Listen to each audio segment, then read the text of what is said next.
skeptical that opening day might not happen, but it's happening, friends. They took everything off the field. They squeegeed some of it down, right, to get the puddles out. So we're ready to play. And so are the players, from what it sounds like, right? We have the Greensboro Grasshoppers, Winston-Salem Dash. It is a rivalry known around these parts, and that's where we're going to bring in Sean Higgins to talk more about it. Yeah, look, in 2021, when the minor league baseball reclassified divisions and put the teams from Greensboro and Winston-Salem to face off on the diamond, well, the rivalry was renewed. But it's not just for the fans. The players have also totally bought in. It's a little rivalry game here, so we'll have some extra juice there. I'm sure there'll be a pretty good crowd over there, so it's always fun to go in there and play spoiler.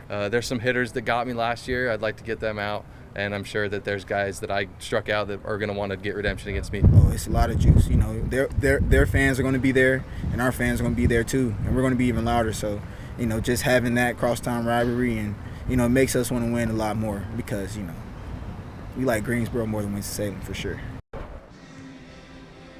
The Hoppers are going to look to come in here and play spoiler to this home crowd, but don't expect the Dash players to roll over. In pro ball, you play just about every day, so to have an extra little chip like that and really go against a crosstown rival, it makes it more fun day in and day out, so you really look forward to this week. We feel really good about it this year. Last year we came down to a 3-game series against them to win the first half, and we lost all 3 games, so we're ready to come back for some revenge this year.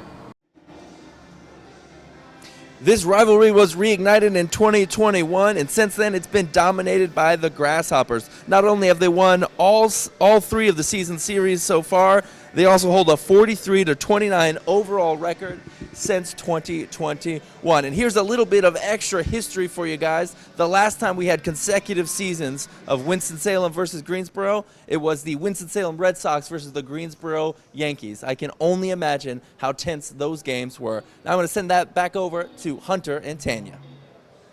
Those games may have been tense, but I got to tell you, for the last 2 years, baseball fans, they were sitting in their seats for a really long time because the game of baseball was getting longer and it was getting with a lot less plays going on. Right, and so that meant there were some rule changes, hoping to get people a little bit more excited. Now, one of those rule changes has been a game changer in baseball, a pitch timer. And the MLB has found the change is working. When comparing the average 9-inning game time from the first half of 2023 to the first half of 2022, there's a decrease of 26 minutes. All right, so let's talk about that, because less time playing doesn't mean less baseball. It removed empty hours of players doing the things like adjusting their gloves, walking around the mound, and instead calls for more player action to keep that game moving. Other changes are eliminating the shift. Now, that's a defensive move used to move away from traditional positions for certain hitters. There's also bigger bases to encourage more stolen bases. Both of these rules have also seen some positive results since the changes. And I want to talk about attendance. So I got some stats for you, but I need to look down. All right, here we go. Attendance in 2023 was up 10%, surpassing 70.7 million people. That's incredible. Obviously we're talking about the popularity. It's really growing, especially here in North Carolina, and that's where the MLB really wants to step in. We want Major League here for baseball teams. Now, there is a chance as the MLB wants to expand from 30 teams to 32 teams. Several cities have expressed their interest, including Charlotte and Raleigh. Both have a good case. The closest teams are Atlanta Braves and Washington Nationals. And our state definitely has the love of baseball with 10 minor league teams and 12 independent leagues across the state. We'll be right back.